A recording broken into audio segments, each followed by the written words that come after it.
जब हम किराना हिल्स को भी मेजर जनरल सोई पढ़ रही हूँ मैं उसके बारे में कि 1980 से पाकिस्तान की सेना ने इसे डेवलप करना शुरू किया और डीप पेनिट्रेशन करना शुरू किया। 150 फीट गहरे तक इन्होंने ड्रिलिंग करनी शुरू की।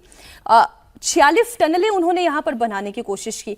इसका मतलब यह है कि देखने में तो ऊपर से ये पहाड़ी लगती है, लेकिन अंदर ही अंदर इन्होंने एक बहुत बड़ा इंफ्रास्ट्रक्चर डेवलप कर दिया। ऊपर से वो कोई बदलाव नहीं चाह रहे थे, लेकिन अंदर से उन्होंने मिसाइल की, न्यूक्लियर वेपन की पूरी एक दुनिया बसा ली। हमारे पास जो रिपोर्ट्स आती हैं सर, आप उस पर ज्यादा जानकारी दे पाएंगे। पाकिस्तान के पास कौन कौन से ऐसे हथियार हैं जिनका सेफ हाउस ये किराना हिल्स है? नहीं, बिल्कुल देखिए, ऐसा है कि जैसा कि सुरक्षा के एक तरीका यह है कि इस प्रकार से हमने देखा अफगानिस्तान में, आज हम देखते हैं हमास, आज हम देखते हैं ईरान, जहां पर कि पहाड़ियों के अंदर गहरी टनल बनाकर किस प्रकार से मिसाइल और हथियारों को सुरक्षित रखा गया है। और ये एक बड़ा चैलेंज हो जाता है दुश्मन के लिए, और ये चैलेंज हमारे लिए भी रहेगा। लेकिन जिस प्रकार से आज हमारे पास ताकत है, जिस प्रकार से हमारी इंटेलिजेंस है, क्योंकि उसके अंदर बेसिकली जो उनका स्टोरेज रहा है वो है उनका न्यूक्लियर की तैयारी करना, न्यूक्लियर का हथियार, यूरेनियम, और कहीं ना कहीं उनके मिसाइल्स सिस्टम वहाँ पे अंदर होंगे, जो कि चांसेस इन टनल्स के अंदर हैं, क्योंकि उन्हीं को सुरक्षित रखना चाहते हैं। लेकिन जो भारत के पास, दो बातें मैं यहाँ पे कहना चाहूँगा कि जैसा कि कॉमोडोर ने बताया था कि भारत ने ये बता दिया है कि चाहे आप सबसे सुरक्षित जगह पर भी हम हमला करने में सक्षम हैं। दूसरी बात, एक नैरेटिव जो पाकिस्तान बना रहा था, एक भारत ने आज इस बयान से जाहिर होता है कि आज भारत एक जिम्मेदार देश है। शुरू से हम एक डेमोक्रेसी है, जिम्मेदार है, हम किसी के ऊपर फालतू हमला नहीं करते। जब पहलगाम हुआ तब हमने बता दिया कि ऑपरेशन सिंदूर के द्वारा किस प्रकार से हम उनको घुटनों पे ले आए कुछ ही घंटों में। और ये घुटनों पे ले आए जब जिस प्रकार से सरगोदा के ऊपर हमारे लॉइटरिंग अम्यूनिशन घूम रहा था, क्या कर पा रहा था पाकिस्तान, क्योंकि उसके पहले हम उनके रडार, एयर डिफेंस सिस्टम तकरीबन न्यूट्रलाइज या जैम हो चुके थे, खत्म हो चुके थे, कुछ नहीं कर पा रहे थे वो। दूसरी बात यह है कि यहाँ पर ये भारत की सफलता दिखाता है, पाकिस्तान के डिफेंस की असफलता दिखाता है, पाकिस्तान के नैरेटिव को खत्म करता है, किस प्रकार से इंटरनेशनल लेवल पे वो दिखा रहा है। टाइमिंग सर ना, हम बात तो टाइमिंग की ही कर रहे हैं।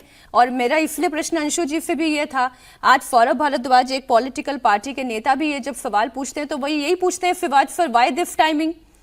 आज अगर ये वाकई में सेना का ऑब्जेक्टिव था तो पहले बता दे, ऑब्जेक्टिव नहीं था तो भी बता सकती थी।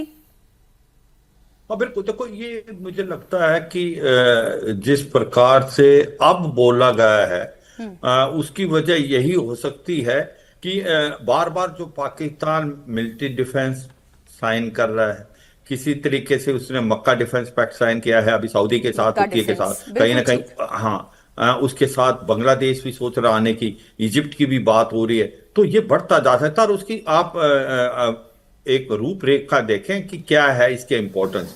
सऊदी जैसा जिसके पास बहुत ज्यादा रिसोर्सेज हैं, ईरान जिसके पास इंडस्ट्रियल मिलिट्री कॉम्प्लेक्स, और पाकिस्तान एक न्यूक्लियर हथियार देश, और इसीलिए ये इस मक्का डिफेंस पैक्ट में, और कहीं ना कहीं ऐसा भी सुनने में ईरान को भी इन्होंने इनविटेशन दी।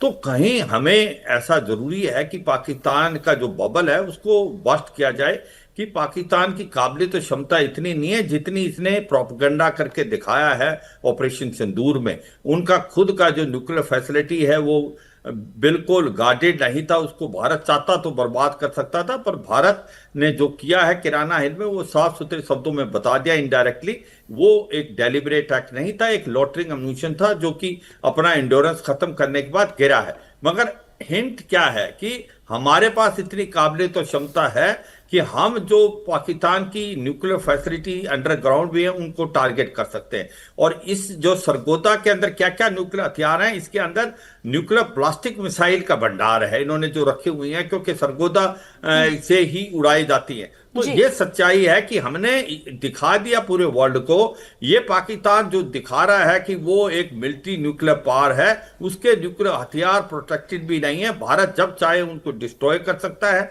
और एक प्रकार से भारत ने ये दिखाने की कोशिश की है कि जो मक्का डिफेंस पैक्ट के अंदर ये जितने देश ज्वाइन कर रहे हैं पाकिस्तान की इतनी मिलिट्री कैपेबिलिटी नहीं है। और इसीलिए मैं ये कह रहा हूं बार बार, 4 दिन में एक देश को घुटनों पे आना बड़ा आसान नहीं होता।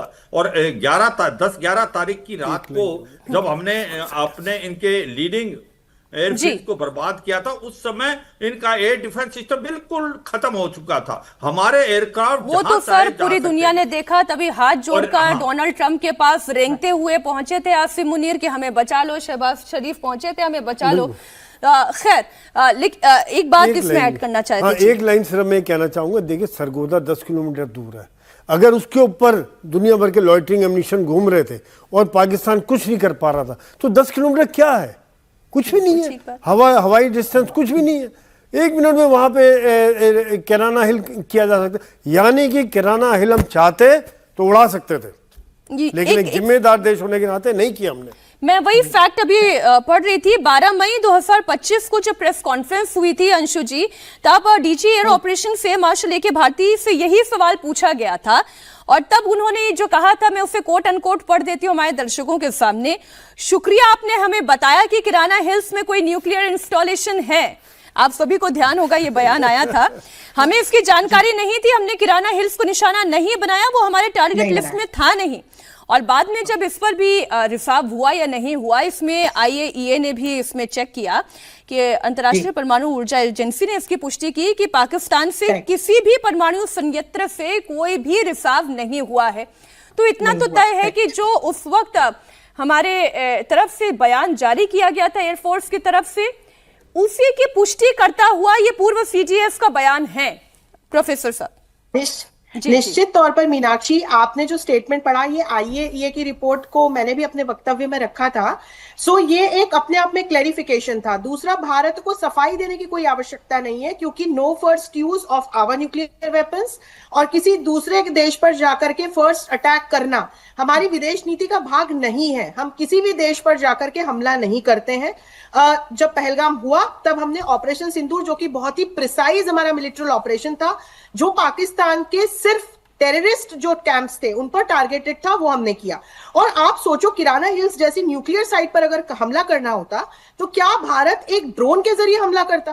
तब हमारे पास इतने मैच्योर पूरे हमारे पास मिसाइल सिस्टम्स हैं जिनके जरिए हम हमला कर सकते थे, क्योंकि ये ना डीपली अंदर पेनिट्रेटेड सुरंगों में, जैसे कि मैंने आपको बताया, इनकी फैसिलिटीज है। इसी प्रकार की फैसिलिटीज देखो ईरान में भी है, वहां पर क्लस्टर बॉम्ब्स की जरूरत पड़ी थी अमेरिका को मीनाक्षी।